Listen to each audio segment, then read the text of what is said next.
Mon fils m'a dépouillé de ma maison pour m'envoyer en maison de retraite. Ignorant. Le contrat que j'avais signé. Découvrez cette histoire renversante de trahison et de revanche. Abonnez-vous pour plus de récits palpitants. Mon fils m'a pris ma maison et m'a placé en maison de retraite, sans savoir que j'avais. L'automne, à Beaujard, a toujours été ma saison préférée. Les feuilles des tilleuls dans notre jardin se paraient d'or, et l'air prenait une fraîcheur vive. Étienne et moi avions l'habitude de nous asseoir sur un banc en bois, dans le jardin, le soir, un verre de vin rouge, à la main, regardant en silence les derniers rayons du soleil illuminer les branches. Maintenant, je suis assise ici, seule, enveloppée dans son vieux gilet, celui aux coudes usés, qu'il refusait de jeter, malgré toutes mes insistances. Je m'appelle Madeleine Dubois, mais tout le monde, à Beaujard, me connaît sous le nom d'Emado. J'ai vécu dans cette ville presque toute ma vie. J'ai travaillé à la cantine de l'école primaire Saint-Exupéry pendant 30 ans, nourrissant les enfants, y compris mon propre fils. Et ensuite, mes petits-enfants, au fil des années, j'ai appris qui aimait la purée avec de la sauce et qui donnait discrètement ses carottes à son voisin de table. Je connaissais chaque enfant par son nom et me souvenais de leurs petites habitudes. Beaucoup d'entre eux sont maintenant adultes et amènent leurs propres enfants à la même école où je remplissais autrefois leurs assiettes. Mais maintenant, les choses ont changé. Étienne est parti. Il y a 2 mois, une crise cardiaque l'a emporté instantanément, nous laissant sans même une chance de dire au revoir. 45 ans ensemble. Et soudain, plus rien. Sa chaise près de la télévision, sa tasse préférée, dans le placard, ses chaussures près de la porte. Tout est là. Mais lui n'est plus. Je regardais ma montre. Il est 9h30 du matin. Antoine a promis d'être ici à 10h.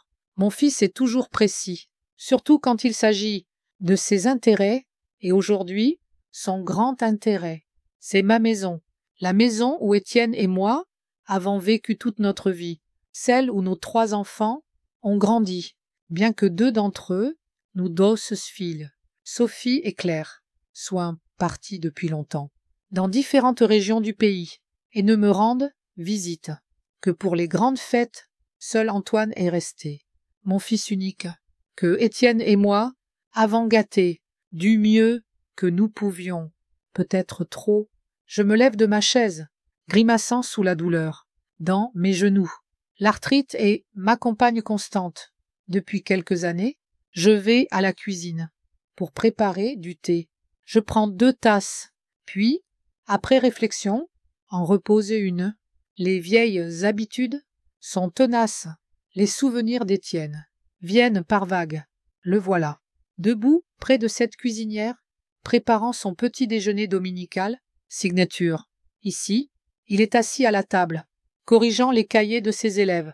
Il enseignait la physique au lycée Victor Hugo et était un professeur apprécié des générations. Son humour sec et son équité étaient reconnus par tous. En physique, comme dans la vie, Madone, disait-il, il est important non seulement de connaître les lois, mais de réaliser quand elles cessent de fonctionner. Je me demande si les lois de l'amour parental fonctionnent dans le cas d'Antoine. J'ai dû rater quelque chose dans son éducation, ou peut-être a-t-il toujours été ainsi, trop calculateur, trop pragmatique. La sonnette interrompt mes pensées. Étrangement, c'est trop tôt pour Antoine. Je vais ouvrir, arrangeant mes cheveux. En chemin, Isabelle Morel, une amie depuis le lycée, se tient sur le seuil. Mado, ma chère, j'ai pensé passer tôt pour qu'on puisse discuter avant l'arrivée de ton fils, dit-elle, entrant et me serrant dans ses bras. Isabelle a toujours été énergique, même maintenant, dans la septantaine. Elle semble avoir 60 ans et bouge comme si elle en avait 50. Après son divorce, elle a eu une carrière brillante comme avocate. spécialisé dans le droit de la famille, et bien que retraité, son expérience et ses relations sont toujours là. Ah, viens dans la cuisine. Je viens de faire du thé, dis-je, la conduisant dans la maison. Oh, es-tu sûre de vouloir faire ça? Demande Isabelle, alors que nous nous asseyons à la table. Il n'est pas trop tard pour annuler. Je secoue la tête. Non, ma décision est prise. Antoine ne m'a laissé aucun choix. Tu sais ce qu'il a fait ces dernières semaines, n'est-ce pas?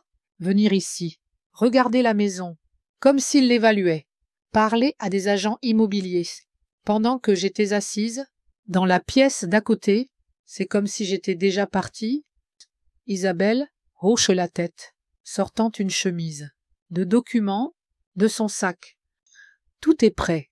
La maison sera transférée à moi, mais avec la condition que tu puisses la racheter, pour la somme symbolique d'1 € à tout moment, et le vrai prix, 400 000 €, ira dans un compte que personne d'autre que toi et moi ne connaîtra.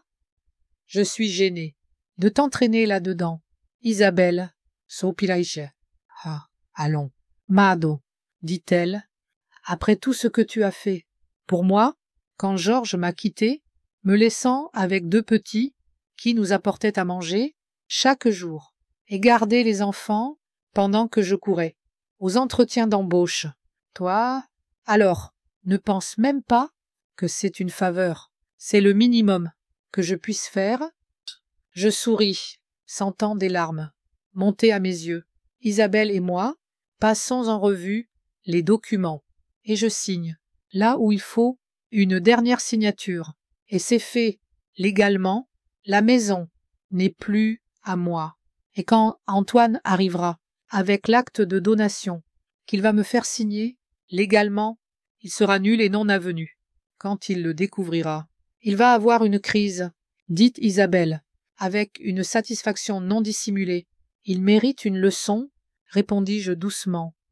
J'ai toujours pensé que Étienne et moi l'avions mieux élevé, appris à respecter ses aînés, à prendre soin de sa famille. Mais quelque chose a du mal tourner. Le bruit d'une voiture qui s'arrête, nous tend toutes les deux. C'est lui, dis-je, jetant un œil par la fenêtre. Tu ferais mieux de sortir par la porte arrière. Je ne veux pas qu'il te voie. Isabelle ramasse rapidement les papiers, me laissant des copies, et me serre fort dans ses bras. Ah, tiens bon, ma chère, tu es plus forte que tu ne le penses, et souviens-toi, je suis toujours joignable. Appelle-moi, n'importe quand.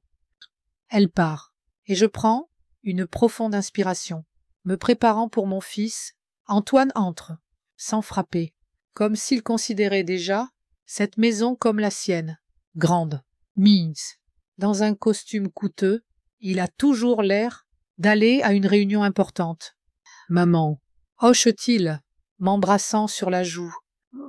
Comment vas-tu aujourd'hui? Bien, merci, répondis-je, l'observant regarder autour de la pièce, comme s'il en évaluait la valeur. Je vois que tu n'as pas fait tes bagages, dit-il, avec une pointe d'irritation. Je t'ai dit que je venais t'aider à déménager. Nous n'avons pas beaucoup de temps. Quelle est la hâte, Antoine? Demandai-je calmement. Il s'assied en face de moi, frottant ses tempes, comme si parler avec moi lui donnait déjà mal à la tête. Ah, maman, nous en avons déjà parlé. Tu ne peux pas vivre ici, seule. Tu as besoin de soins, de surveillance. Et la maison, elle est trop grande pour une personne, et trop coûteuse à entretenir. Tu as dit toi-même que tu avais du mal à payer les factures. Je n'ai jamais dit une chose pareille. Au contraire, grâce à la frugalité d'Étienne, nous avons assez économisé pour que je vive confortablement. Mais Antoine s'est déjà inventé une histoire dans sa tête pour justifier ses actions. Que proposes-tu? Demandai-je. Bien que je connaisse la réponse, J'ai trouvé un endroit parfait, résidence Les Chênes. C'est une pension pour personnes âgées. Elle a tout ce dont tu as besoin. Infirmière à toute heure, divertissement, socialisation. Tu vas adorer. Et la maison? Il marquait une pause, comme s'il cherchait ses mots. Tu peux me la transmettre. Je m'en occuperai. Je veillerai sur elle. Où la vendre? Demandai-je, sans détour.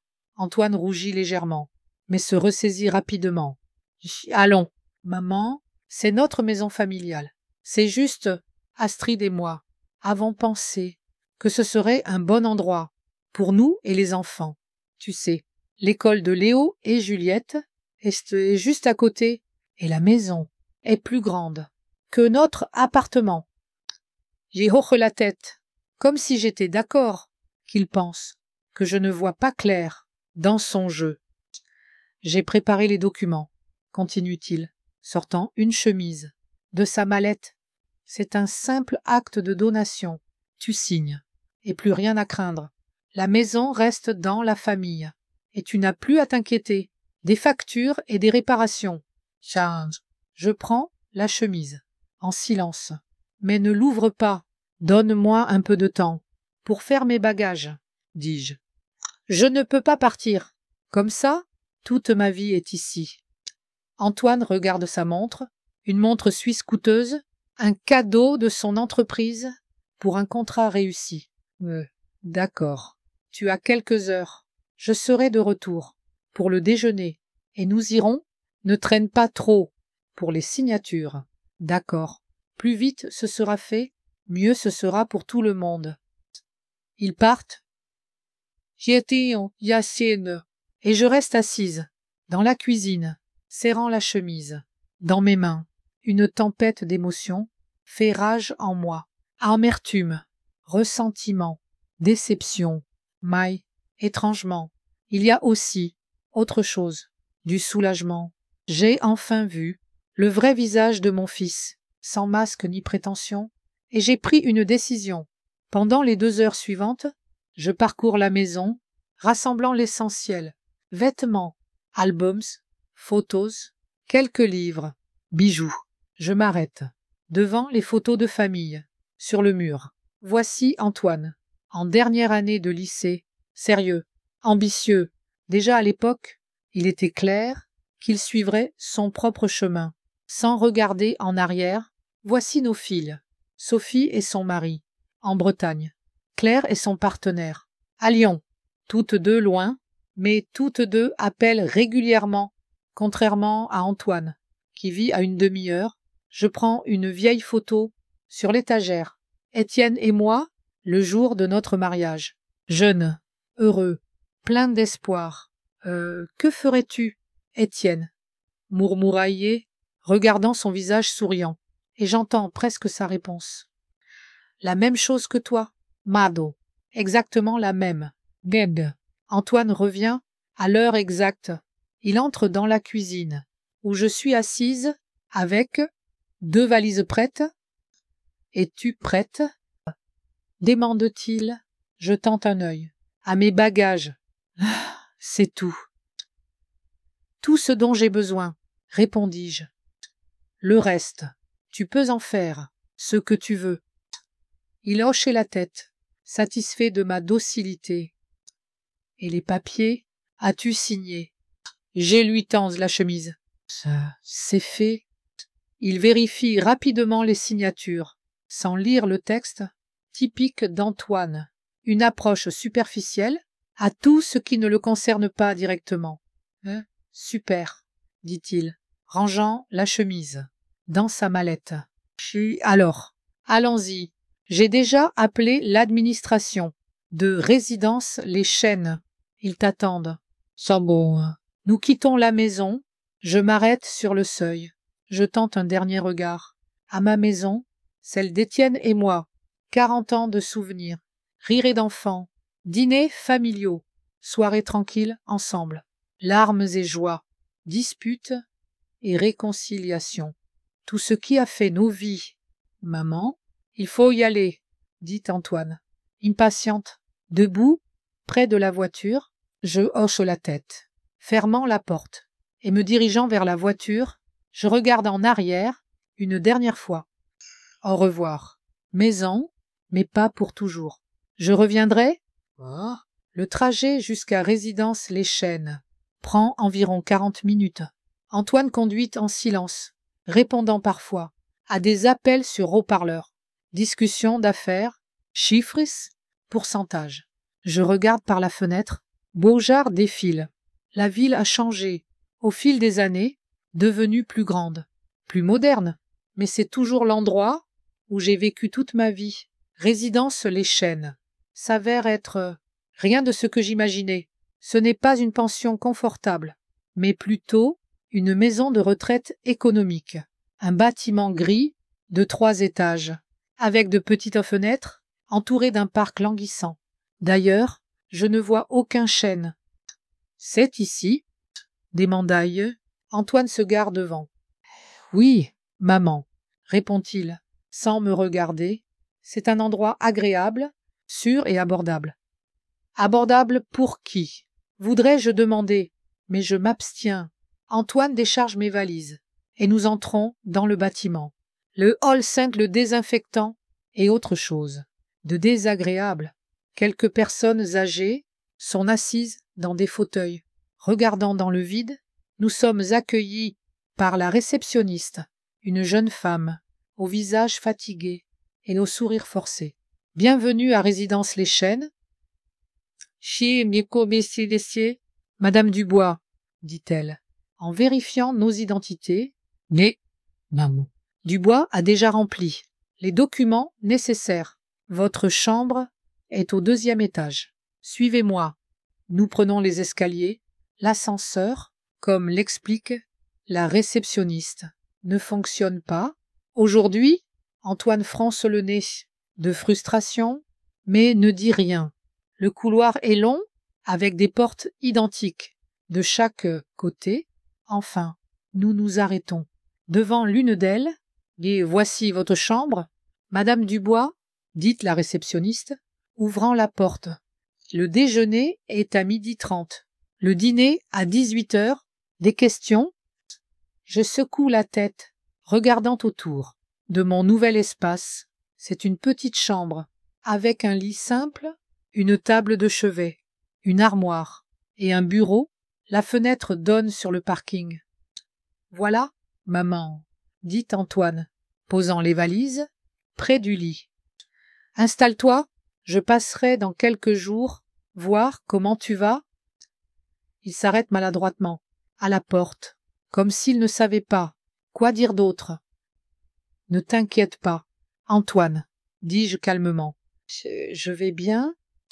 Il hochait la tête, visiblement soulagé de pouvoir partir. Je te verrai bientôt. Appelle-moi si tu as besoin de quelque chose. Est-il part? Sans même me faire un câlin d'au revoir, la réceptionniste disparaît aussi, me laissant seule, dans cette chambre sans visage, qui est censée être, désormais, mon foyer. Je m'assieds sur le lit, sentant le matelas s'affaisser, sous mon poids. Dehors, la pluie commence à bruiner, les gouttes tapant contre la vitre, comme si elles comptaient les secondes de ma nouvelle vie. Ça va, Étienne, pensai-je, regardant le ciel gris. Ce n'est que le début, il ne sait pas encore à qui il s'en prend. C'est la première nuit, à Résidence Les Chênes, s'étire à l'infini. Le lit dur, avec un matelas qui grinçait à chaque mouvement et des gémissements monotones venant de la chambre voisine. Je reste allongé, les yeux ouverts, fixant le plafond, pensant à la rapidité avec laquelle la vie peut changer. J'étais chez moi, parmi des choses familières, et aujourd'hui, je suis dans cette chambre sans âme, avec une odeur rance, de désinfectant et de tristesse. Le matin commence, par une sonnerie stridente, dans le couloir. Réveillez-vous, petit déjeuner dans 30 minutes, crie une infirmière, à travers la porte, sans attendre de réponse. Je me lève lentement, sentant mes genoux douloureux, mon arthrite est pire que d'habitude. Peut-être le temps, peut-être le stress, après m'être habillée et avoir peigné mes cheveux. Devant le petit miroir, je sors dans le couloir. La salle à manger, de résidence Les Chênes, est au rez-de-chaussée, une grande pièce, avec de longues tables et des chaises en plastique plus semblables à une cantine scolaire qu'à un vrai restaurant, comme Antoine l'avait promis. L'odeur de pain grillé, brûlé, et de café soluble bon marché remplit l'espace. Je me mets en file avec mon plateau, me sentant mal à l'aise sous les regards des autres résidents. « Vous êtes nouvelle » demande la femme devant moi, petite, avec des cheveux gris coupés courts et des yeux vifs. Oui, je suis arrivée hier, dis-je. Essayant de sourire, je m'appelle Colette Martin. Se présente-t-elle. Et vous? Madeleine Dubois, répondis-je. Oh, appelez-moi simplement Mado. Eh bien, Mado, bienvenue dans notre petit enfer, dit Colette avec un petit rire. Ne vous inquiétez pas, ce n'est pas si terrible, si vous connaissez quelques règles. 1. Ne prenez jamais le pudding le jeudi. 2. Ne vous asseyez pas. À la 3e table à gauche, c'est le territoire de Marguerite Durand et de son entourage. 3. Restez loin de Derek, l'infirmier. Ses mains sont toujours froides.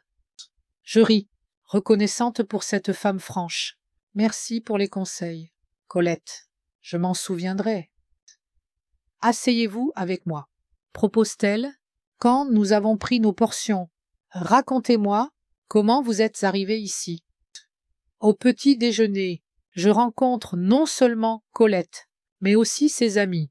René Lambert, un ancien facteur, avec un cœur fragile, et Hélène Roux, une veuve discrète, qui tenait autrefois une boutique de fleurs. Ils forment une bonne compagnie, vive, pleine d'humour, sans l'amertume, dans les yeux. De nombreux résidents. De résidence Les Chênes. Vous pouvez tout faire ici, si vous savez comment, explique Colette, alors que nous sommes assises, après le petit déjeuner, dans ce qu'on appelle le salon, une pièce avec des fauteuils usés et une télévision, toujours réglée, sur une chaîne de rediffusion d'anciennes émissions, par exemple. Si vous voulez un oreiller supplémentaire, ne parlez pas aux infirmières, mais à Juan, du ménage. C'est le seul qui fait vraiment quelque chose, ici. Je hoche la tête, absorbant cette information. C'est étrange. J'ai travaillé toute ma vie dans une cantine scolaire. Et maintenant, tard dans la vie, je me retrouve dans une atmosphère similaire, avec les mêmes règles tacites et la même hiérarchie. Les premiers jours, à résidence Les Chênes, se passent en à découvrir la routine, et les résidents réveillent à 7 heures, petit déjeuner à 8 heures, activité de groupe à 10 heures. Certains tricotent, d'autres font des puzzles.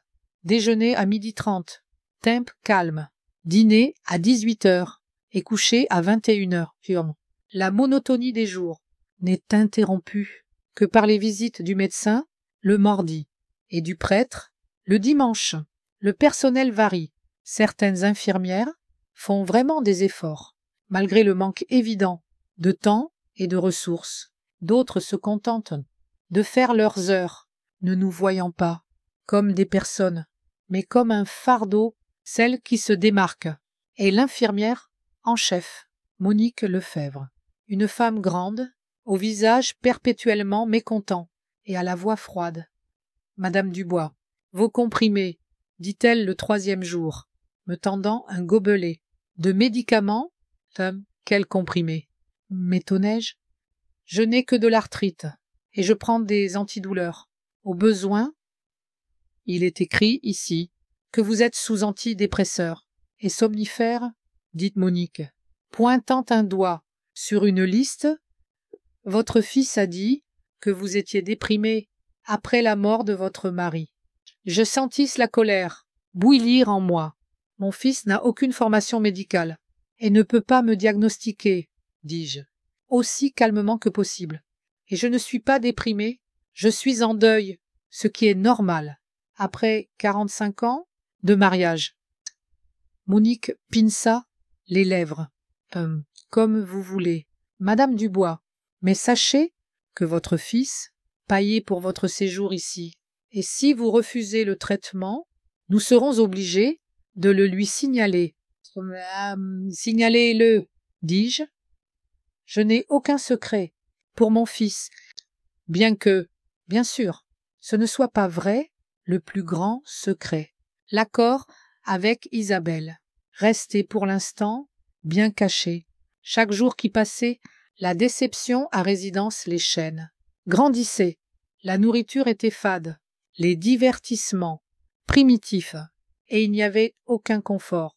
Mais le pire était l'atmosphère de fatalité qui flottait dans l'air. Beaucoup d'habitants s'étaient résignés à vivre leurs derniers jours entre ces murs, abandonnés par leurs familles, oubliés par leurs amis. « Ma fille m'a mise ici », me raconta Hélène. Lors d'une de nos rencontres, elle a dit que c'était temporaire, jusqu'à ce qu'elle trouve quelque chose de mieux. Pour moi, c'était il y a 3 ans. Maintenant, elle appelle une fois par mois et vient à Noël. Pas longtemps. Et mon fils a disparu. Dès qu'il a vendu ma maison, ajouta René. Il a pris l'argent et déménagé à Nice. Il dit que le climat là-bas est meilleur pour sa santé, pour la sienne, pas la mienne. En écoutant ces histoires, je devenais de plus en plus convaincue que j'avais fait le bon choix en anticipant les actions d'Antoine. Mon fils a toujours été égoïste, mais au fil des années, cette qualité n'a fait que croître. Un soir, assise dans ma chambre, triant les vieilles photos que j'avais prises de la maison, je tombais sur une image d'il y a 10 ans. Elle montrait Étienne debout dans le jardin, appuyé sur une pelle. C'était l'année où il avait décidé de commencer un potager. Derrière la maison, Antoine était venu nous rendre visite et avait vu son père au travail. « Pourquoi fais-tu ça, papa ?»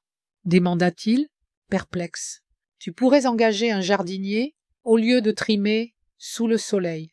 À ton âge. »« Ça, Fils, » répondit Étienne, essuyant la sueur. De son front, quand je travaille au jardin, je me sens connecté à la terre, à la vie. Ça me donne de la joie.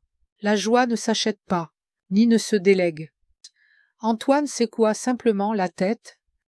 Alors, tu es bizarre, papa. Tu aurais pu avoir une vie meilleure, toute ta vie, si ce n'était pas pour ces principes. Imagine comment toi et maman auriez vécu si tu avais enseigné dans une école privée au lieu d'une publique ou investi en bourse, comme je te l'avais conseillé, au lieu de garder l'argent sur un dépôt. Ta mère et moi avons toujours eu tout ce dont nous avions besoin, répondit calmement Étienne. Nous vivions selon ce que nous pensions, être juste, pas pour économiser plus, mais pour vivre une vie honnête et aider les autres. Antoine ricana. Oui, et vous avez fini par aider tout le monde, sauf vous-même. Chiche.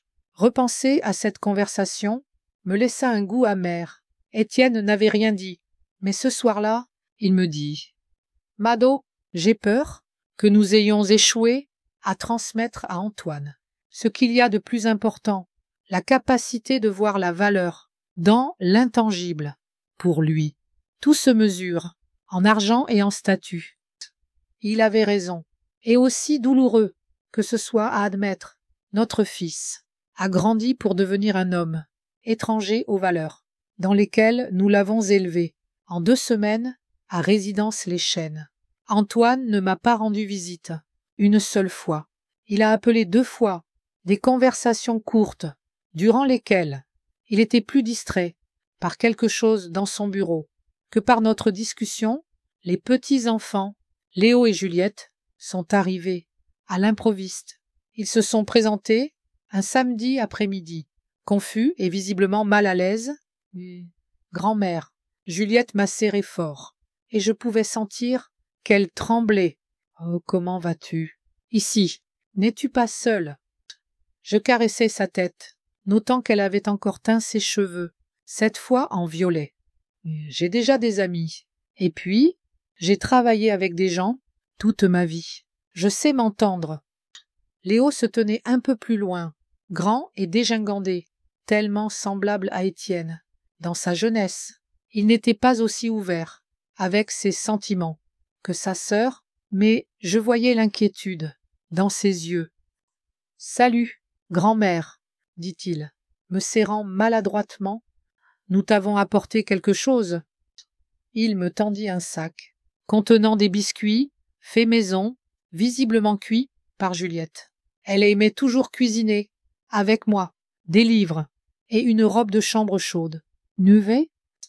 Juliette a dit qu'il pourrait faire froid ici, expliqua Léo. Nous avons aussi pensé que la lecture pourrait te manquer.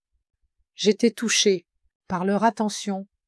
Merci, mes chéris, c'est le meilleur cadeau que j'aurais pu recevoir. Nous nous assîmes dans la salle commune, car il n'y avait pas assez de place.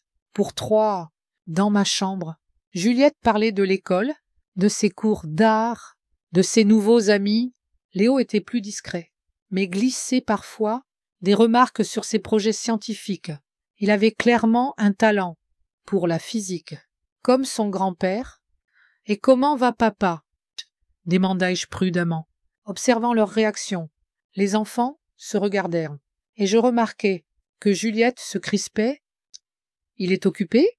répondit Léo. « Le travail et tout ça ?»« Et les réparations ?» ajouta Juliette, se mordant la lèvre, comme si elle avait dit quelque chose qu'elle n'aurait pas dû. « Quel genre de réparation ?» demandai-je, bien que je le savais déjà. Léo lança un regard d'avertissement à sa sœur, mais elle ne put s'arrêter. Ta maison. Grand-mère, papa a décidé que nous allions y emménager. Et maintenant, il refait tout.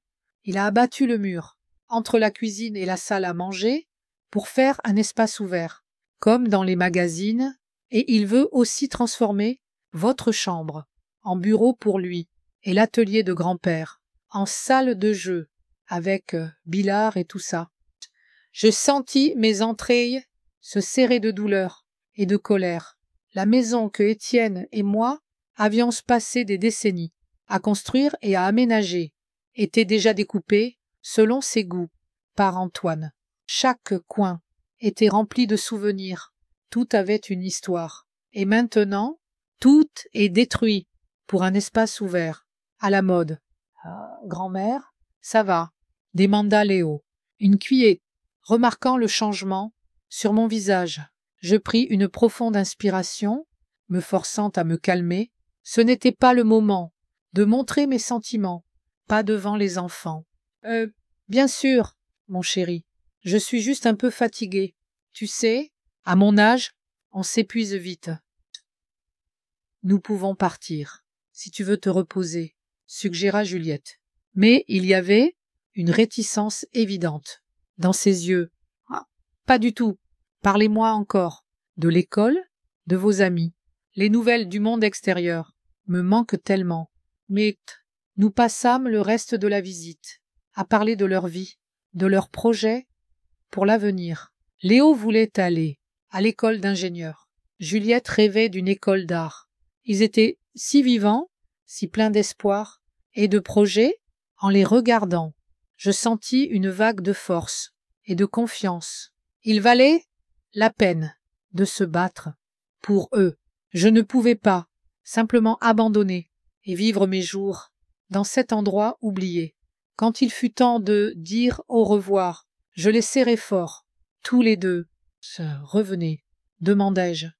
Je suis si heureuse de vous voir. Je reviendrai, grand-mère, promit Juliette. Puis-je t'appeler? Bien sûr, ma chérie, n'importe quand. Quand ils partirent, je retournai dans ma chambre et m'assis sur mon lit. Regardant par la fenêtre, il faisait sombre, et sous la lumière des réverbères, je pouvais voir Léo et Juliette marcher vers l'arrêt de bus. Ils étaient venus en bus, pas avec leurs parents. Je me demandais si Antoine savait pour leur visite. Les pensées de la maison. M'occuper, j'imaginais des ouvriers, démolissant les murs, jetant les affaires, d'Étienne et moi, réarrangeant l'espace qui avait été notre refuge pendant tant d'années, et Antoine, orchestrant toute cette destruction, sans même réaliser qu'il ne possédait pas légalement la maison. Je sortis mon téléphone et composai le numéro d'Isabelle. Elle répondit à la deuxième sonnerie. « Mado, comment vas-tu, ma chère ?»« Pas aussi mal que ça pourrait l'être, » répondis-je, baissant la voix, même si personne n'était dans la pièce. « Mais j'ai besoin de ton aide. Antoine rénove la maison, il abat des murs, refait tout. » Cet enfoiré ne perd pas de temps, grommela Isabelle. « Ne t'inquiète pas, Mado. Je possède légalement la maison, et il ne peut faire aucun changement sans mon consentement. Je peux le poursuivre pour dommages matériels. »« Non, pas encore, » dis-je après une pause. « Bon, laisse-le continuer. Plus il investit dans les réparations, plus ça le frappera, quand il découvrira la vérité. » Isabelle ricana. « Tu deviens dur, Mado. »« Pas dur, » rétorquai-je. « J'ai juste appris à me protéger. Trop tard, bien sûr, mais mieux vaut tard qui jamais. » Si, après avoir parlé à Isabelle, je ne pusse dormir. Pendant longtemps, mon esprit tourbillonnait avec des pensées de la maison, d'Antoine, de mes petits-enfants, d'Étienne, qui croyait toujours au meilleur des gens, même quand il le décevait. Je n'étais pas sûre qu'il aurait approuvé mon plan, mais j'étais certaine qu'il n'aurait pas approuvé. Ce qu'Antoine avait fait le matin, je me réveillais avec une détermination renouvelée. Si Résidence Les Chênes devait être ma maison, pour un temps, je ferais tout pour éviter de devenir une de ces âmes éteintes, errant dans les couloirs, résignées à leur sort. J'avais un plan et j'allais m'y tenir. En attendant, je vivrais ici, aussi pleinement que possible. Au petit déjeuner, je partageais avec Colette l'idée d'organiser un club de lecture. Il y a si peu de divertissement ici, dis-je, mais beaucoup de gens ont des livres. Pourquoi ne pas se réunir une fois par semaine pour parler de ce qu'on a lu? Colette était enthousiaste à l'idée, et à l'heure du déjeuner, nous avions 5 personnes prêtes à participer. Une petite victoire, mais une victoire quand même. Ce soir-là, alors que je déballais une valise jamais complètement défaite, le téléphone sonna. C'était Juliette. « Grand-mère, » dit-elle, excitée, « tu ne croiras pas ce que j'ai vu aujourd'hui. Papa a fait venir un décorateur, et il discutait de comment redessiner le jardin. Papa veut enlever ton pommier et ton jardin de roses pour faire une zone de barbecue, et un jacuzzi, le pommier que Étienne et moi avions planté l'année de la naissance d'Antoine, le jardin de roses, ma fierté et ma joie, depuis plus de 20 ans. Merci de me l'avoir dit, ma chérie, répondis-je, essayant de garder une voix calme. Ça ne t'inquiète pas, tout ira bien. Après la conversation, je restai près de la fenêtre, regardant le parking de Résidence Les Chênes, vieille voiture, asphalte fissuré, arbres rabougris, plantés pour donner l'apparence d'un soin du paysage. C'est un endroit où l'on dépose les proches indésirables, comme de vieux meubles, dans une boutique d'occasion. Rien, pensai-je. Les choses vont bientôt changer. Antoine pense qu'il s'est débarrassé de moi et qu'il a eu la maison, mais il ne sait pas encore qu'il a vraiment perdu les deux. Les jours pluvieux à Résidence Les Chênes étaient particulièrement mornes, le cliquetis monotone, des gouttes sur le rebord de la fenêtre, le ciel gris dehors, les voix étouffées dans le couloir. Tout cela ramenait des souvenirs. Et les souvenirs, à mon âge, sont une chose dangereuse. Ils peuvent être réconfortants, mais ils peuvent aussi vous entraîner dans l'abîme de la nostalgie pour quelque chose qu'on ne peut plus récupérer. Je m'assis dans le fauteuil, près de la fenêtre, parcourant les vieilles photos, prises de la maison. Voici mon mariage avec Étienne, en 1977. Moi, 21, Louis, 24, je porte une robe blanche simple, faite par ma mère. Louis, un costume emprunté à son frère aîné. Nous sourions tous les deux, comme si une éternité de bonheur nous attendait. Nous nous sommes rencontrés à l'université de Beaujard. J'étudiais l'économie domestique, non pas parce que je le voulais, mais parce que c'était la seule chose que mes parents pouvaient se permettre. Étienne était en physique, un jeune homme mince, sérieux, avec des lunettes, qui restait souvent tard dans la bibliothèque. Notre première rencontre fut à la cafétéria, où je travaillais à mi-temps. Il commanda un café et un sandwich, et quand je lui apportai sa commande, il commença à me parler d'un livre qu'il lisait, quelque chose sur la théorie quantique. Je ne comprenais rien, mais son enthousiasme était si communicatif que je ne pus m'empêcher de sourire. « Je suis désolé, dit-il soudain. Gêné, je vous ennuie probablement avec mes bavardages. Pas du tout, répondis-je sincèrement. C'est juste que ce n'est pas tous les jours qu'on rencontre quelqu'un si passionné par ce qu'il fait.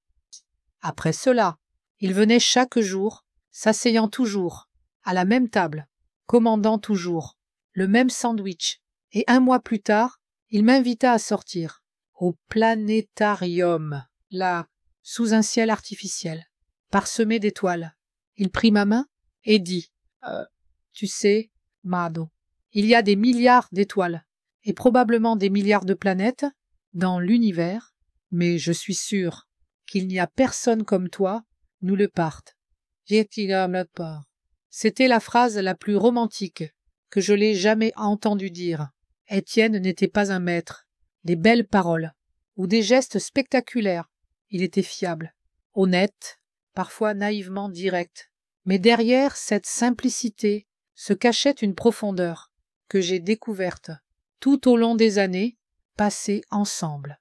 Nous nous sommes mariés. Après qu'il eut obtenu son diplôme, il trouva un emploi comme professeur de physique au lycée Victor Hugo, et j'abandonnai l'université pour travailler à plein temps. Les rêves d'enseignement supérieur durant être mis en attente. Je devais aider Étienne pendant qu'il s'installait dans son nouvel emploi, me disais-je. Je retournerais à l'école plus tard, mais ensuite Antoine naquit, suivi 3 ans plus tard par Sophie, et 2 ans après par Claire, et mes propres ambitions se dissolurent. Dans un cycle de couches, de maladies infantiles et de tâches ménagères, Étienne était toujours là. Pour moi, Mado, tu peux retourner à l'université. Quand tu veux, disait-il, nous nous débrouillerons, je peux aider davantage. Avec les enfants. Mais je voyais combien il était fatigué. Après une longue journée, à l'école, comment il ramenait des cahiers, qu'il corrigeait tard dans la nuit, comment il trouvait 1 heure supplémentaire pour jouer avec les enfants, ou les aider avec leurs leçons, et je ne pouvais pas ajouter à ses soucis. Quand Claire eut 5 ans, je pris un emploi à la cantine de l'école primaire Saint-Exupéry. Ce n'était pas le travail le plus prestigieux, mais il me permettait d'être près des enfants, d'avoir le même emploi du temps que eux et de contribuer au budget familial. J'ai commencé comme simple employé, mais avec le temps, je suis devenu responsable de la cantine. C'était un poste exigeant. Concevoir des menus, superviser les achats, gérer le personnel. À mesure que les enfants grandissaient, Étienne et moi essayons de leur inculquer les valeurs que nous pensions importantes, l'honnêteté, le travail acharné, le respect des autres, l'appréciation des plaisirs simples. Nous n'étions pas riches, mais nous ne nous sentions jamais pauvres. Notre maison était toujours pleine de livres, de musique et de conversations intéressantes.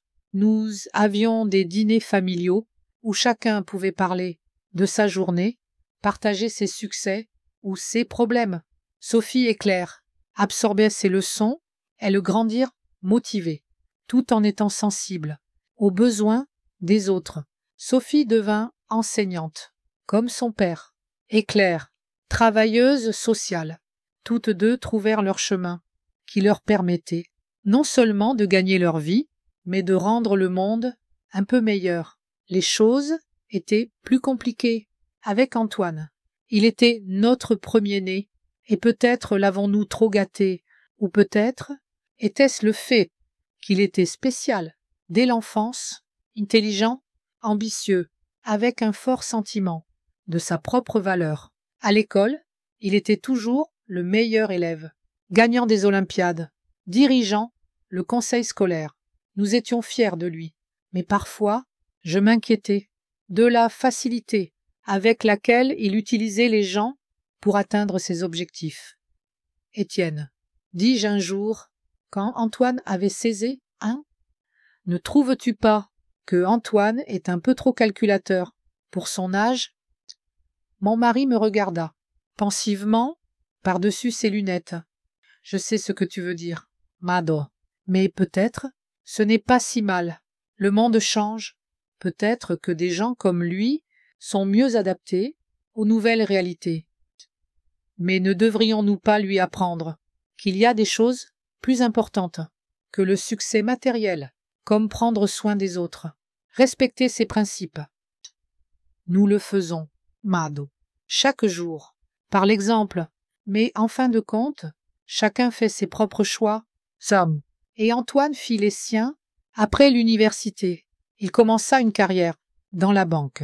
Grimpant rapidement les échelons, il épousa Astrid, une femme belle, ambitieuse, qui partageait son désir. De succès et de statut, ils achetèrent un appartement dans un quartier prestigieux, conduisaient des voitures coûteuses, partaient en vacances dans des pays exotiques. Et avec chaque année qui passait, l'écart entre nos mondes s'élargissait de plus en plus. Étienne ne critiquait jamais le choix de son fils, ouvertement, mais je remarquai comment il fronçait les sourcils en écoutant les histoires d'Antoine sur ses dernières acquisitions ou affaires. Il fut particulièrement blessé quand Antoine suggéra d'investir ses économies de retraite dans un fonds d'investissement douteux. Papa, tu pourrais doubler ton capital. Et nous n'en, insistait-il. Pourquoi garder ton argent sur un dépôt à un taux d'intérêt ridicule? Parce que je préfère dormir tranquille, fils, répondit Étienne. Et parce qu'il y a des choses que l'argent ne peut pas mesurer.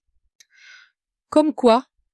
Ricana, Antoine, comme savoir que tu as gagné chaque centime honnêtement ou que tes actions n'ont pas blessé les autres.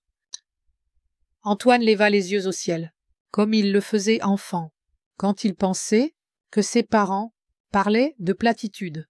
« Papa, tout cela semble noble, mais ce n'est pas très pratique. Dans le monde d'aujourd'hui, il faut être dur pour survivre. Iki, dur, mais pas cruel. Antoine, dit doucement Étienne. C'est la différence. Sam. » Après cette conversation, les relations entre eux devinrent plus fraîches. Antoine venait moins souvent, n'appelait qu'aux fêtes. Étienne ne se plaignait jamais, mais je voyais combien cela le blessait. Nous aurions dû faire les choses différemment. Mado, dit-il un soir, alors que nous étions assis dans le jardin. Quelque part, nous avons fait une erreur avec Antoine. Nous avons fait de notre mieux. Étienne, répondis-je, prenant sa main, nous l'aimions, lui, avons donné tout ce que nous avions. Nous lui avons donné l'exemple, mais nous ne pouvons pas vivre sa vie à sa place. Et maintenant, je suis assise à Résidence Les Chênes, parcourant ses souvenirs, comme de vieilles photos, et pensant à l'étrangeté de la vie. J'ai abandonné mes ambitions pour ma famille, me suis consacrée à mes enfants, à mon mari, à ma maison, et maintenant, au bout du chemin, je me retrouve ici, dans une chambre, aux meubles clairsemés, entourée d'étrangers, mais même ici, dans cet endroit morne, J'ai trouvé quelque chose de précieux, l'amitié. En un mois à Résidence Les Chênes, notre petit club de lecture s'était agrandi à 10 personnes. Nous nous réunissions 2 fois par semaine dans la salle de loisirs, discutant de ce que nous avions lu, partageant des histoires de vie. C'était notre petite île de normalité, dans une mer de routine et de désespoir. Colette devint ma meilleure amie, sa franchise, son esprit vif et son énergie inépuisable m'inspiraient. Nous nous asseyions souvent dans le jardin, si l'on peut appeler ainsi un bout de terrain, avec quelques bancs, observant les oiseaux et discutant de projets. « Tu sais, Mado, dit-elle un jour, je pensais à notre situation culinaire. La nourriture ici est dégoûtante. Tu travaillais à la cantine scolaire, n'est-ce pas? Pourquoi ne pas parler à l'administration d'organiser un jour de cuisine maison, une fois par semaine? Peut-être pourrais-tu faire le menu et nous pourrions aider à cuisiner. » J'étais vraiment enthousiaste à cette idée. J'avais toujours aimé cuisiner et cela me manquait ici, et le reste de Résidence Les Chênes pourrait bénéficier d'un peu de variété. Étonnamment, l'administration accepta l'expérience. Peut-être était-ce le fait que j'avais laissé entendre la possibilité d'une plainte aux autorités d'inspection des maisons de retraite sur la qualité de la nourriture et les conditions générales. Quoi qu'il en soit, on nous attribua du temps dans la cuisine. Le dimanche, le premier jour de cuisine maison, dépassa toutes les attentes. Colette, Hélène et moi, avec quelques autres enthousiastes, préparâmes un vrai déjeuner dominical, rôti, purée de pommes de terre, salade fraîche et tarte aux pommes pour le dessert. L'odeur de la nourriture maison se répandit dans tout le bâtiment, et même les résidents, qui préféraient généralement manger dans leur chambre, se présentèrent pour le déjeuner. « C'est la meilleure chose que j'ai mangée en 3 ans, dit une vieille dame dont je ne connaissais même pas le nom, tant elle était renfermée et peu sociable. Le succès de notre expérience culinaire me donna un étrange sentiment de satisfaction, comme si j'étais à nouveau utile, faisant ce que je faisais de mieux, prendre soin des autres. Ce même soir, en rentrant dans ma chambre, la sonnette retentit. C'était Antoine. Pour la première fois depuis longtemps. « Ah, maman, dit-il sans préambule. Je passerai demain, nous devons parler. »« Bien sûr, mon fils, répondis-je calmement. Je t'attendrai. » Antoine arriva l'après-midi, alors que la plupart des résidents de Résidence Les Chênes se reposaient dans leur chambre. Il semblait tendu, portant un costume coûteux, ses cheveux parfaits, mais avec une ombre d'inquiétude sur le visage. « Maman, dit-il, me serrant maladroitement. Comment vas-tu? »« Pas mal, répondis-je. J'ai fait des amis, organisé un club de lecture. Nous avons même eu un jour de cuisine maison.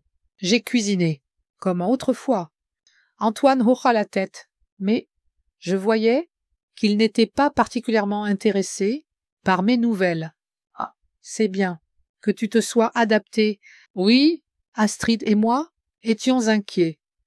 « Vraiment, » démandaille, avec une pointe d'ironie. « Je pensais que vous étiez trop occupé à rénover pour vous inquiéter de moi. » Il tressaillit, et je réalisais que j'avais touché juste.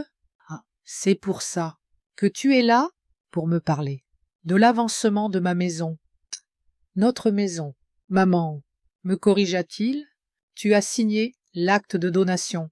Souviens-toi, elle m'appartient maintenant. »« Oui, bien sûr. Hoch aige. Comment pourrais-je oublier? Alors, quoi de neuf avec les rénovations? » Antoine se détendit, pensant que j'avais accepté la situation. « Ça va super bien.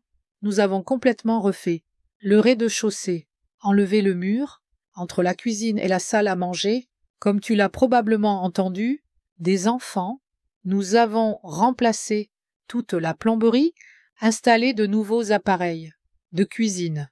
Le mois prochain, nous nous attaquerons au 2e étage et au jardin. Que comptes-tu faire avec le jardin? Demandaille, bien que je connaissais déjà la réponse de Juliette. Oh, il y aura une zone de détente, avec un barbecue, un jacuzzi, peut-être une petite piscine. Astrid veut un aménagement paysager moderne. Pas de parterre de fleurs démodées, ni d'arbres fruitiers. Donc, mon jardin de roses et mon pommier devront partir, clarifiai-je. Observant sa réaction, Antoine hésita un instant. Eh bien, maman, tu sais, c'est tout de l'entretien. Et le pommier est trop vieux. Il pourrait tomber lors d'une tempête. C'est une question de sécurité. Bien sûr, acquiesçai-je, la sécurité d'abord. Nous restâmes silencieux. Un moment, Antoine était visiblement mal à l'aise, évitant mes yeux. En fait, maman, je ne suis pas venue juste pour parler des réparations. Il y a autre chose. Oui? Haussai-je les sourcils. Oh, tu vois, en rangeant le placard, nous avons trouvé la collection de pièces de papa. Savais-tu qu'elle existait? J'ai hoqué la tête. Bien sûr que je savais. Étienne collectionnait des pièces toute sa vie. C'était son passe-temps. Eh bien, j'ai consulté un expert et il s'avère que certaines de ces pièces sont assez précieuses, surtout cette série de francs en argent que papa a acheté dans les années 80. Que veux-tu en faire? Demandai, bien que j'avais une idée. Eh bien, je pensais peut-être les vendre. Tu as besoin d'argent pour rester ici. Ah, résidence, les Chênes. Et nous investissons tellement dans la rénovation de la maison. Ça, je sentis mes entrailles bouillir de colère. Étienne aimait cette collection. Il l'avait rassemblée pendant des décennies, préservant soigneusement chaque pièce, la cataloguant, étudiant l'histoire de chaque pièce. Il voulait la transmettre à ses petits-enfants, surtout à Léo, qui s'intéressait à la numismatique. Antoine, dis-je, essayant de parler calmement. Cette collection appartenait à ton père. Il voulait qu'elle reste dans la famille, pour que Léo continue à l'enrichir. Un jour, maman, sois réaliste. Antoine leva les yeux au ciel. Léo a 16 ans. Qu'est-ce que la numismatique? Il a besoin d'un ordinateur correct pour étudier, de vêtements, de professeurs. Tout ça coûte de l'argent et ça coûte de l'argent. Pour que tu sois ici aussi. Je pensais que tu utilisais ma pension pour payer résidence les Chênes, dis-je. Ça devrait suffire. Antoine rougit légèrement. Oui, bien sûr, mais il y a d'autres dépenses. Les médicaments, par exemple. Quel genre de médicaments, Antoine? Je ne prends que des antidouleurs pour mes articulations, et encore, occasionnellement. Tu sais, juste au cas où, à ton âge, on ne sait jamais ce dont on pourrait avoir besoin. J'ai décidé d'arrêter cette mascarade. Antoine, écoute-moi attentivement. La collection de pièces de ton père n'est pas à vendre. Elle doit rester dans la famille. Tu ne peux pas décider ça, s'enflamma-t-il. La maison est à moi, et tout ce qu'il y a dedans aussi. Pas tout, mon fils, dis-je doucement. Pas tout. Il me regarda, perplexe et agacé, ne sachant pas ce que je voulais dire. Mais je n'allais pas expliquer, ce n'était pas encore le moment. Eh bien, dit-il enfin, se levant, je vois que nous n'allons pas avoir cette conversation. J'espère que tu réfléchiras à mon offre. Je le ferai, Antoine, dis-je. Et toi, réfléchis à ce que j'ai dit. Il partit sans dire au revoir. Je le regardai monter dans sa voiture coûteuse et s'éloigner sans même se retourner.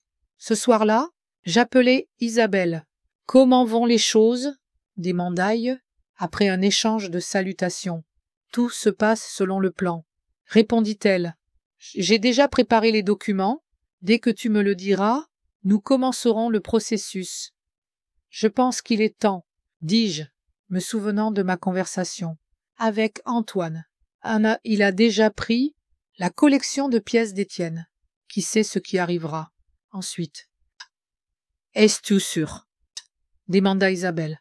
Ce sera comme une bombe nucléaire. Il n'y aura pas de retour en arrière. Je fermai les yeux, imaginant notre maison, le jardin de roses et le pommier, tout ce que Étienne et moi avions passé des années à créer, et Antoine, qui allait tout détruire, pour son idée du confort moderne. Oui, dis-je fermement. J'en suis sûr. Il était temps de montrer à Antoine que certaines leçons s'apprennent à la dure. C'était le 2e mois de mon séjour à Résidence Les Chênes. L'automne cédait lentement. À l'hiver, les arbres avaient perdu leurs feuilles et le givre matinal recouvrait les flaques d'asphalte d'une fine croûte de glace. Il faisait plus froid dans notre salle de repos.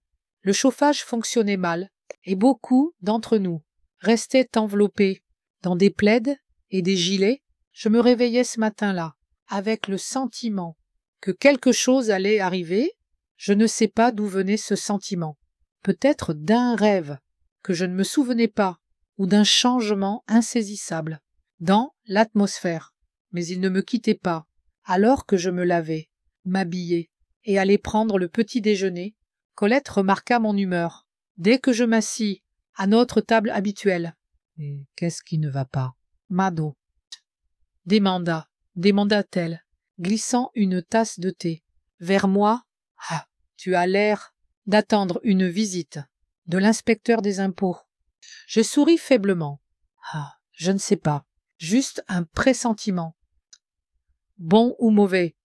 Demanda René, essayant de couper quelque chose sur son assiette qui ressemblait à une omelette. Dans le menu, mais était plus proche d'un tapis de caoutchouc, plutôt décisif, répondis-je après une pause, comme avant un orage, quand l'air sent l'ozone, et que tout s'immobilise, dans l'attente. Sache, Colette ricana.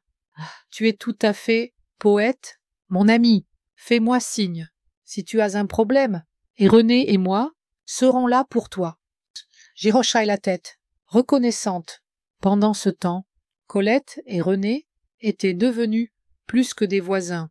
Dans le malheur, ils étaient devenus ma nouvelle famille, le soutien qui m'empêchait de sombrer dans le désespoir et l'auto-apitoiement. Après le petit déjeuner, je retournai dans ma chambre.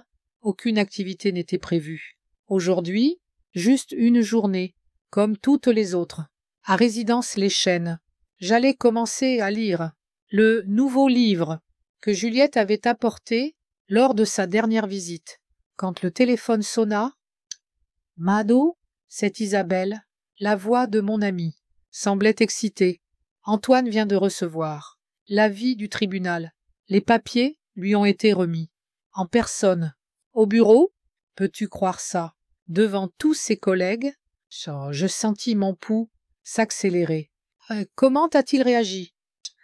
Je n'en ai aucune idée, mais je peux imaginer que l'avis l'informait, que je possédais légalement la maison et exigeais qu'il arrête tout travail de construction, sous peine d'une réclamation, pour dommages supplémentaires. Je fermais les yeux, imaginant Antoine, mon fils toujours si confiant, debout au milieu du bureau, avec des papiers à la main, ne sachant pas ce qui se passait. Penses-tu qu'il viendra? Demanda-je. J'en suis sûre, répondit Isabelle. Prépare-toi à la tempête. Et souviens-toi, je suis de ton côté. Riche. Je la remerciai, et raccrochai, une étrange sérénité m'envahit, après des semaines d'attente, de planification, de douteuses. Le moment de vérité était enfin arrivé. Les cartes étaient ouvertes, et il ne restait plus qu'à jouer le dernier tour. Je n'avais pas tort. Dans mes attentes, vers 15 heures, une infirmière frappa à ma porte. « Madame Dubois, vous avez un visiteur, dit-elle. Votre fils, il est, très insistant pour vous voir. » Je réalisais, à son visage tendu, que très insistant était une manière douce de dire qu'Antoine avait probablement fait une scène à l'entrée. « Merci, je descends tout de suite, » répondis-je, me levant lentement de ma chaise. Antoine m'attendait. Dans la petite salle des visiteurs, au premier étage, il faisait les 100 pas, comme un tigre en cage, le visage rouge de colère, et les cheveux en désordre. Pas du tout, comme l'homme impeccablement vêtu et coiffé que j'avais l'habitude de voir. Maman, s'exclama-t-il, dès que j'entrais. Qu'est-ce que ça veut dire? Bon sang. Il agitait les papiers devant mon visage. L'avis du tribunal qu'il avait reçu ce matin. Ah, bonjour, Antoine, dis-je calmement, m'asseyant dans le fauteuil. S'il te plaît, ne criez pas, les murs sont fins, ici. Ne pas crier. Il m'en quoi s'étouffer. D'indignation, je reçois un avis insensé disant que notre maison familiale appartient à Isabelle Morel, ton amie, que tu as signé un acte de donation pour elle la veille de celui que tu as signé pour moi, que je dois cesser tout travail et libérer les lieux immédiatement. Et tu me dis de ne pas crier. Exactement. Hochaïge. Assieds-toi, s'il te plaît, nous devons parler comme des adultes. À ma surprise, il obéit, s'affaissant lourdement dans le fauteuil en face de moi. Ses mains tremblaient alors qu'il posait les papiers sur ses genoux. Ça explique, exigea-t-il, d'une voix plus calme, mais toujours empreinte de rage. Que signifie tout ça? Ça signifie exactement ce qui est écrit dans l'avis. Antoine, dis-je, la veille du jour où tu m'as amené ici et m'as fait signer un acte de donation pour toi, j'en ai signé un autre. Pour Isabelle, légalement, elle possède la maison, ce qui signifie que ton acte de donation est invalide. Il me regarda, comme s'il me voyait, pour la première fois de sa vie. Mais, pourquoi? Pourquoi as-tu fait ça? Je ne comprends pas. Tu ne comprends pas? C'est quoi, j'ai la tête? Antoine, tu es venu me voir 2 semaines après l'enterrement de ton père. Tu ne m'as même pas donné le temps de le pleurer. Tu as immédiatement commencé à parler de comment je ne pouvais pas vivre seul, comment la maison était trop grande, comment j'avais besoin de surveillance. Et puis tu m'as amené dans cet endroit, pas dans la pension confortable que tu avais promise, mais dans une maison de retraite bon marché, où ils économisent même sur le chauffage.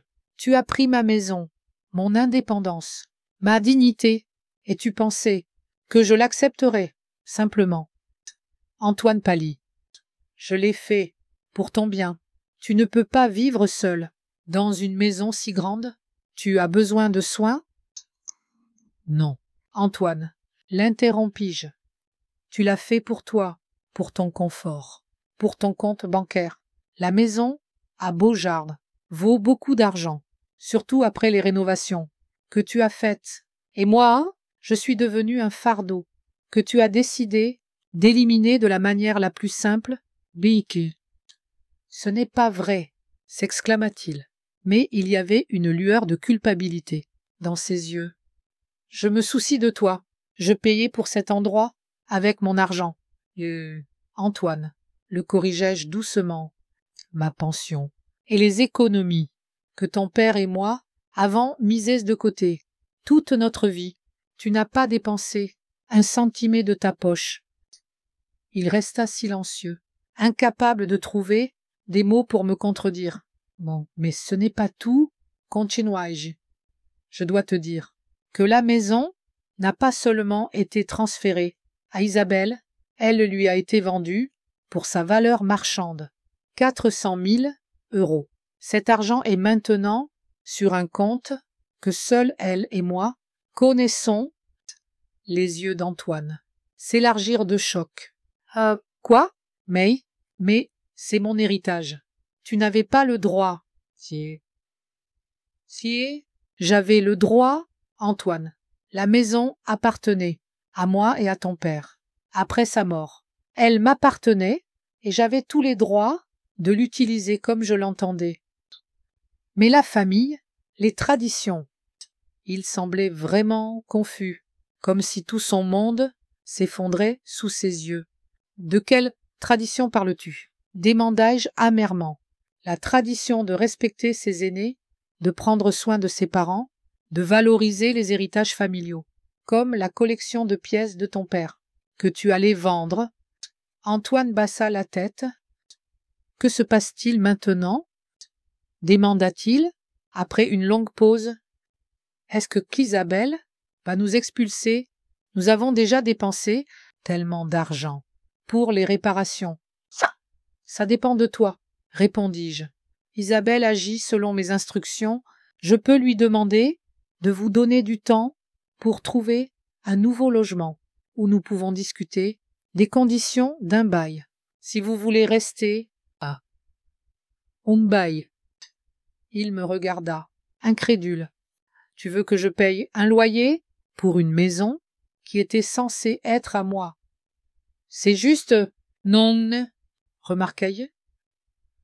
Tu allais me laisser vivre ici, avec mon propre argent, pendant que toi, tu vivais dans ma maison, gratuitement.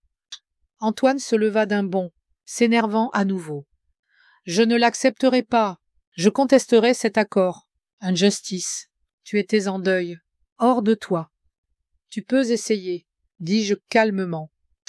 Mais garde à l'esprit qu'Isabelle est une ancienne avocate, spécialisée dans le droit de la famille. Elle connaît toutes les failles et les pièges. De plus, nous avons un avis médical prouvant que j'étais parfaitement saine d'esprit quand nous avons signé les papiers.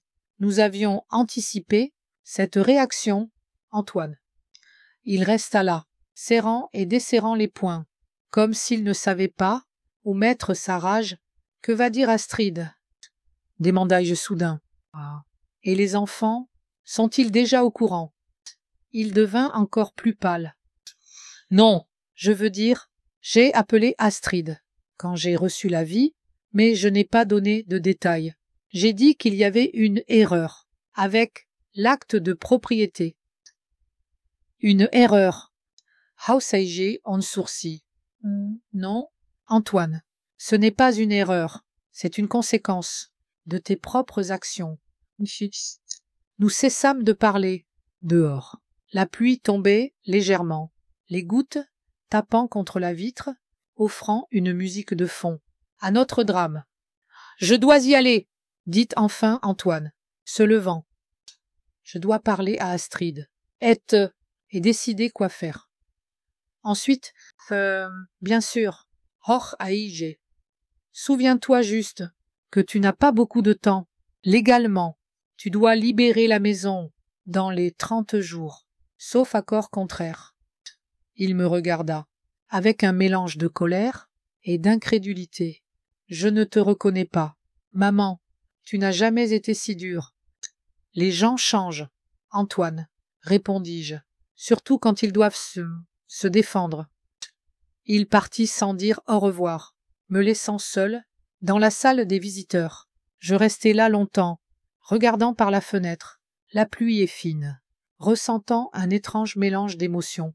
La satisfaction que mon plan n'ait fonctionné, l'amertume que les choses en soient arrivées là, et une tristesse discrète de savoir que les choses, avec mon fils, ne seraient plus jamais les mêmes. Ce soir-là, je reçus un appel d'Astrid. Sa voix, habituellement confiante, semblait tendue et un peu effrayée. « Mado, c'est Astrid. Je voulais parler de ce qui se passe. »« Bonjour, Astrid, » répondis-je. « Je suppose qu'Antoine t'a parlé de la situation, avec la maison. »« Oui, dit-elle doucement. Je ne comprends pas. Pourquoi tu as fait ça?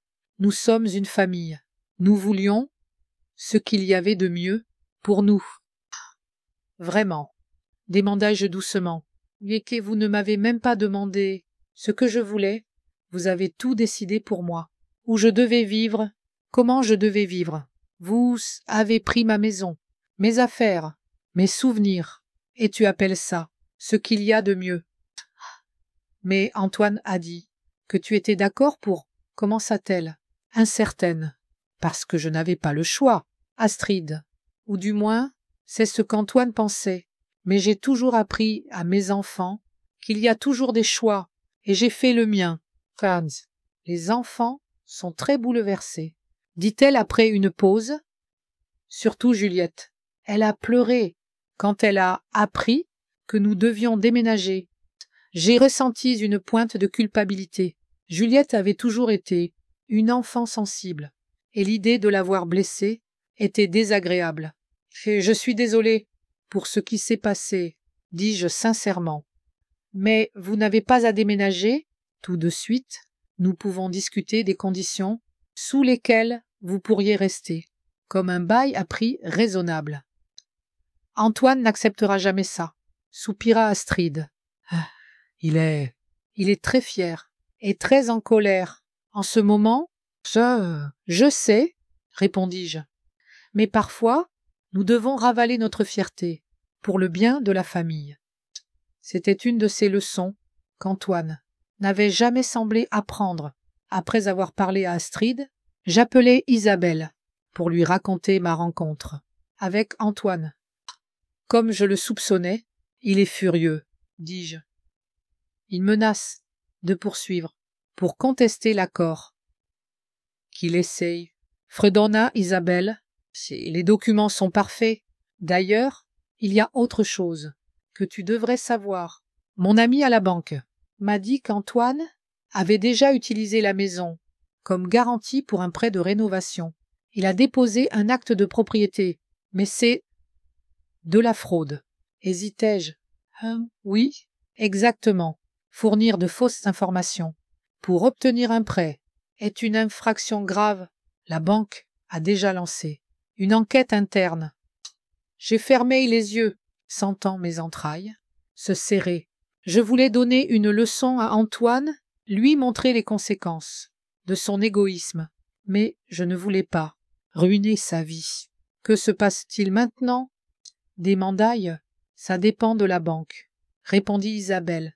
Il pourrait simplement exiger le remboursement immédiat du prêt ou, dans le pire des cas, transmettre l'affaire aux autorités judiciaires, mais ne t'inquiète pas, Mado. S'il en arrive là, nous trouverons un moyen de l'aider à condition qu'il s'excuse et admette ses erreurs. Chez un seul. Merci, Isabelle, dis-je. Je ne sais pas ce que je ferais sans toi. La même chose que tu fais toujours, dit-elle avec assurance. Trouver un moyen de t'en sortir. Tu es plus forte que tu ne le penses, Mado. Après avoir parlé à Isabelle, je restai longtemps à la fenêtre, regardant le crépuscule s'effacer sur Résidence-les-Chênes. Un étrange sentiment de satisfaction me remplissait, pas de la jubilation, non, je n'étais pas heureuse, des ennuis d'Antoine, plutôt. C'était un sentiment de justice rétablie, de contrôle retrouvé, sur ma propre vie. Mon fils pensait qu'il pouvait contrôler mon destin, mes possessions, mes souvenirs. Il pensait que j'étais une vieille femme, faible et sans défense, à envoyer vivre ses derniers jours, dans l'oubli, pendant qu'il profitait des fruits du travail, d'Étienne et moi. Mais il avait tort. Je ne savais pas comment les choses tourneraient. Si Antoine voudrait se réconcilier, s'il admettrait ses erreurs, s'il changerait. Mais je savais une chose, je ne laisserai plus personne, pas même mon propre fils, décider de ma vie. Pour moi, j'avais parcouru trop de chemin pour finir comme une ombre muette dans une maison de retraite. J'avais encore la force, la volonté et assez de sagesse pour me défendre, et cette connaissance me remplissait d'une satisfaction discrète mais profonde. Les nouvelles de ce qui était arrivé à Antoine.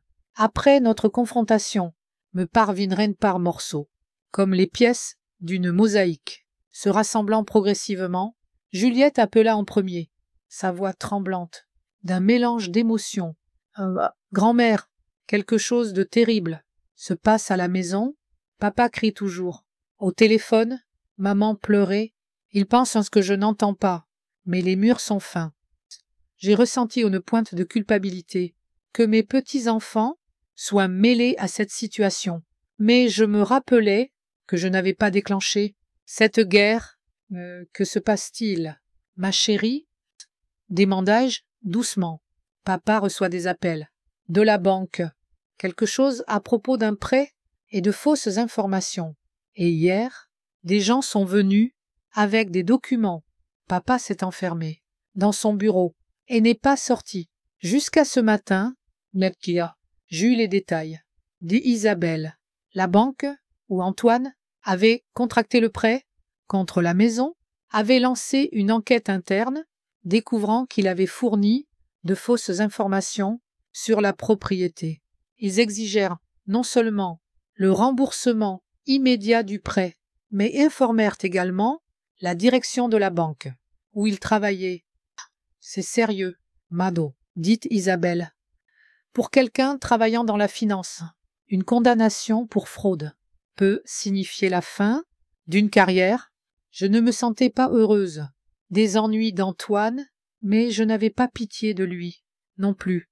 Il avait fait son choix quand il avait décidé de m'envoyer à Résidence les Chênes et de s'approprier ma maison. Maintenant, il récoltait les fruits de ses actions. J'appris d'Astrid qu'il devait déménager de la maison dans les 2 semaines. La banque avait gelé leurs comptes pendant l'enquête et ils avaient du mal à joindre les 2 bouts. Nous emménageons chez mes parents, dit Astrid, d'une voix sans vie, temporairement, jusqu'à ce que les choses se calment. Et Antoine, demandai-je, essayant de ne pas montrer mon inquiétude. Suspendu de son travail, pendant l'enquête, il passe ses journées sur son ordinateur à chercher des failles juridiques pour contester ton accord avec Isabelle. Il a beaucoup changé, Mado. Il est dur, en colère, toujours à parler de trahison et d'ingratitude. J'ai soupiré. Antoine avait toujours été têtu, même enfant. Quand il faisait une erreur, il inventait une excuse compliquée, plutôt que d'admettre sa faute. Ce trait semblait s'être renforcé au fil des années. 1 mois après les événements dramatiques, je me trouvais dans le bureau d'Isabelle, signant les papiers pour récupérer la maison. Selon notre accord initial, je pouvais la racheter pour la somme symbolique d'1 euro, le reste de l'argent de la vente. 400 000 € avaient déjà été déposés sur mon compte personnel. Tiens, voilà, sourit Isabelle, alors que la dernière signature était apposée. La maison est à nouveau à toi, Mado, légalement et réellement. Je sentis des larmes monter à mes yeux. Merci pour tout. Isabelle, je n'aurais pas pu le faire sans toi. Si tu l'aurais fait, dit-elle, tapotant de ma main. Tu as toujours été plus forte que tu ne le pensais. Il nous faut parfois juste un peu d'aide de nos amis. Déménager de résidence les Chênes pour rentrer chez moi fut à la fois joyeux et triste. Joyeux, car je quittais enfin cet endroit morne pour retourner dans les murs qui portaient tant de souvenirs.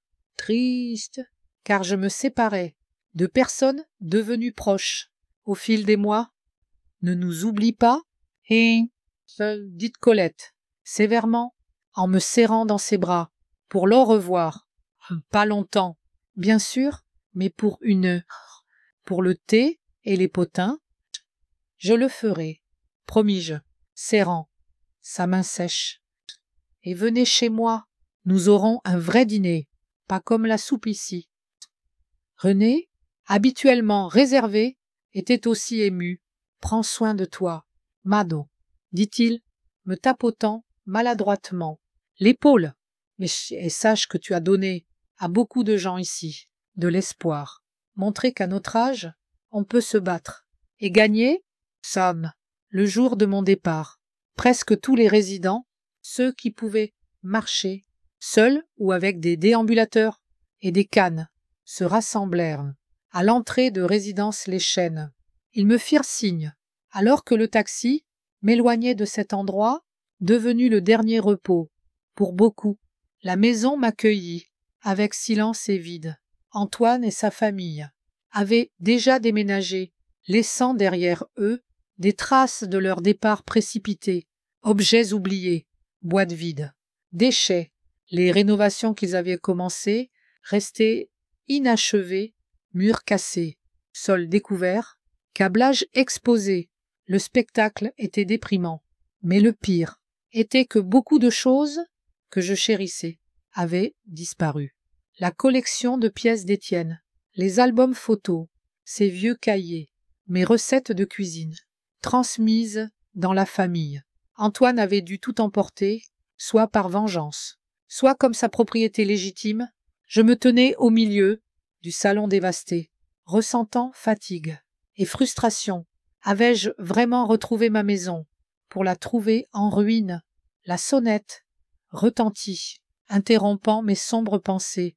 Léo et Juliette se tenaient sur le seuil, tous deux avec des sacs à dos sur les épaules et des sourires incertains. Grand-mère, Juliette se jeta à mon cou, mais nous avons appris que tu étais rentrée, nous voulions t'aider à t'installer. Nous avons apporté quelques affaires, ajouta Léo, désignant son sac à dos, ce que nous avons pu sauver quand nos parents faisaient leur bagage. Dans les sacs à dos se trouvaient les trésors qu'ils avaient sauvés, quelques albums photos, une boîte de pièces, de la collection d'Étienne, pas toutes, mais une bonne partie, mes vieilles recettes enveloppées dans des dossiers plastiques pour ne pas s'abîmer, et nous n'avons pas pu tout prendre, dit Léo, d'un ton d'excuse. Papa surveillait chacun de nos mouvements, mais nous avons essayé de garder les choses les plus importantes en sécurité. Je les serrai tous deux, incapable de cacher mes larmes. Vous êtes mes sauveurs, dis-je, le trésor le plus important, c'est vous, le reste. Ce n'est que du matériel, ça peut être remplacé. Nous passâmes l'après-midi à ranger le désordre et à planifier la suite. Juliette, avec son goût artistique, proposa des idées pour restaurer l'intérieur. Léon, techniquement compétent, inspecta le câblage et la plomberie, notant que qui devait être réparé en priorité. Papa a dit qu'il ne nous laisserait plus venir ici, confie à Juliette, le soir, alors que nous buvions du thé dans la cuisine. Mais nous viendrons quand même. Nous sommes assez grands pour décider nous-mêmes. Je ne veux pas causer de problème entre vous et votre père, dis-je prudemment. Et ce n'est pas toi qui cause des problèmes, grande-mère, répondit Léo. Sérieusement, c'est papa qui a tout gâché. Juliette et moi ne sommes pas aveugles. Nous avons vu ce qui se passait. Ce qu'il t'a fait, c'est mal. Et la manière dont il agit maintenant, est-ce mal aussi? Et Juliette ajouta, il blâme tout le monde autour de lui. Toi, Isabelle, la banque, même maman, tout le monde, sauf lui-même. Je soupirais, Antoine avait toujours été ainsi, incapable d'admettre ses erreurs, toujours à chercher la faute. Chez les autres, donnez-lui du temps, dis-je. Peut-être, quand la première colère passera, il comprendra. Mais, au fond, je n'y croyais pas. Antoine était trop fier, trop obstiné.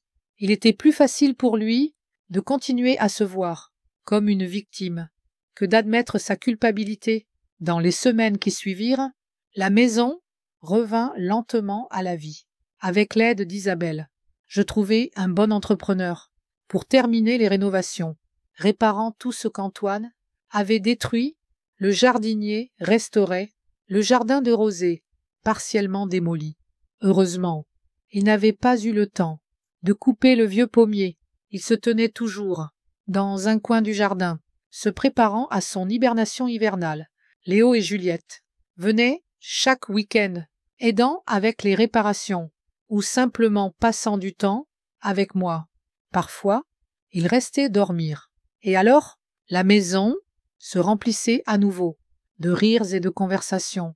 Comme autrefois, aucune nouvelle d'Antoine. Selon ses petits-enfants, il avait trouvé un nouvel emploi, moins bien payé et moins prestigieux, mais un emploi tout de même, lui et Astrid. Lui et un petit appartement. Selon toutes les apparences, traversaient des moments difficiles. Il ne se remet toujours pas de ce qui s'est passé, dit Juliette. Chaque fois que ton nom est mentionné, il quitte la pièce ou commence à dire des choses horribles. Ne faites pas attention à lui, dis-je. La colère est mauvaise conseillère. Un jour, il comprendra, mais encore une fois, je n'y croyais pas vraiment. Certaines blessures sont trop profondes pour guérir complètement. Certains ponts, une fois brûlés, ne peuvent être reconstruits un jour, en triant de vieilles affaires. Dans le grenier, je trouvai le journal d'Étienne, un petit carnet noir qu'il tenait les dernières années de sa vie, en le feuilletant. Le soir, je tombais sur une entrée datée peu avant sa mort. Inquiet pour Mado. Que lui arrivera-t-il quand je ne serai plus là? Les filles sont loin. Et Antoine est trop absorbé par ses propres ambitions pour vraiment se soucier de sa mère. Il ne voit en nous, en notre maison, en nos affaires, que des possessions matérielles, sans réaliser que la vraie valeur est dans les souvenirs, dans l'amour, dans ces fils invisibles qui lient une famille. J'espère que j'ai tort. J'espère que, quand le moment viendra, il fera ce qu'il faut. J'ai fermé le journal, sentant mon cœur se serrer. Étienne avait vu ce que j'avais refusé de reconnaître. Toutes ces années, l'égoïsme d'Antoine, son incapacité à apprécier ce que l'argent ne pouvait mesurer, ce que j'avais fait, était-il juste? Une question que je me posais, encore et encore, dans les soirées tranquilles, assise près de la cheminée, dans le salon restauré. Peut-être aurais-je dû parler à Antoine. Plutôt, expliquer mes sentiments, essayer de le raisonner, mais ensuite, je me souvenais avec quelle facilité. Il avait décidé de se débarrasser de moi. À quelle vitesse. Il avait commencé à remodeler la maison, pour lui. Comment il avait prévu de vendre la collection de pièces d'Étienne. Et je réalisais, non, ce n'était pas injuste, c'était nécessaire. Parfois, les gens ont besoin de vivre une perte pour réaliser la valeur de ce qu'ils avaient. Léo me demanda un jour si je regrettais ce qui s'était passé. Est-ce que je regrette d'avoir perdu mon fils? Reformulaqué, oui, bien sûr. Est-ce que je regrette d'avoir protégé ma dignité? Non, pas une seconde. Il hocha la tête. Comprenant, tu sais, grand-mère, dit-il pensivement, je pense qu'Étienne serait fier de toi. Il disait toujours qu'il respectait les gens avec des principes. Merci, mon chéri, répondis-je, serrant sa main. Ça compte beaucoup, pour moi. Le printemps arriva à Beaujard, tôt et chaud, les roses dans mon jardin restauré, bourgeonnayant, et les pommiers étaient en pleine floraison. La maison avait été rénovée, non pas comme Antoine l'avait prévu, avec ses espaces ouverts et ses modes, mais avec respect pour son histoire et son caractère. Je m'assis dans le jardin, profitant du soleil matinal et d'une tasse de thé, quand je vis le facteur s'approcher de la maison. Parmi les factures habituelles et les publications se trouvait une enveloppe avec une écriture inconnue. À l'intérieur, une courte note et un chèque. Maman, ceci est le premier versement de l'argent que je te dois pour les réparations. Je ne m'excuse pas et je n'attends pas que tu me pardonnes, mais je reconnais ma dette et j'ai l'intention de la payer. Antoine. Pas de avec amour, ni de sincèrement, juste une signature. Je fixai la note, ressentant un étrange mélange de tristesse et de satisfaction. Ce n'était pas une réconciliation, loin de là, mais c'était une admission, même minime, même forcée, qu'il avait tort. Je ne répondis pas à la note. Je mis le chèque dans un tiroir de mon bureau, sans intention de l'encaisser, mais sans le jeter non plus. Peut-être qu'un jour, ce serait un point de départ pour une conversation, ou peut-être pas. La vie continuait. Je repris mes expériences culinaires, renouai avec de vieux amis, commençai à assister aux événements communautaires de Beaujarde. Parfois, je rendais visite à Colette et aux autres résidents. De résidence les Chênes, leur apportant des pâtisseries maison, des fleurs fraîches, du jardin. Chaque fois que je quittais cet endroit, je ressentais de la gratitude envers le destin d'avoir pu m'échapper un soir. Assise dans le jardin, regardant le soleil se coucher, je pensais à tous les tournants qu'avait pris ma vie, aux décisions que j'avais prises, bonnes ou mauvaises, aux sacrifices faits pour ma famille, à comment j'avais enfin appris à me défendre. Étais-je heureuse? Pas toujours. Étais-je épanouie? Oui, certainement. Je vivais selon mes propres termes, dans ma propre maison, entourée de personnes qui se souciaient vraiment de moi. Je connaissais ma valeur, et ne laissais personne, pas même mon propre fils, dicter comment je devais vivre, et en cela, peut-être, résidait la justice, non pas dans la punition d'Antoine, non pas dans la récupération des pertes matérielles, mais dans la prise de contrôle de ma propre vie, dans la liberté de décider, de mon propre destin, malgré l'âge, malgré les pertes, malgré tout. Le soleil plongea sous l'horizon, colorant le ciel de teintes rosées et dorées. Je respirais l'air frais du soir, rempli du parfum du jardin en fleurs. Un nouveau chapitre de ma vie commençait à peine, et j'étais prête à l'écrire moi-même, avec mes propres mots, selon mes propres règles.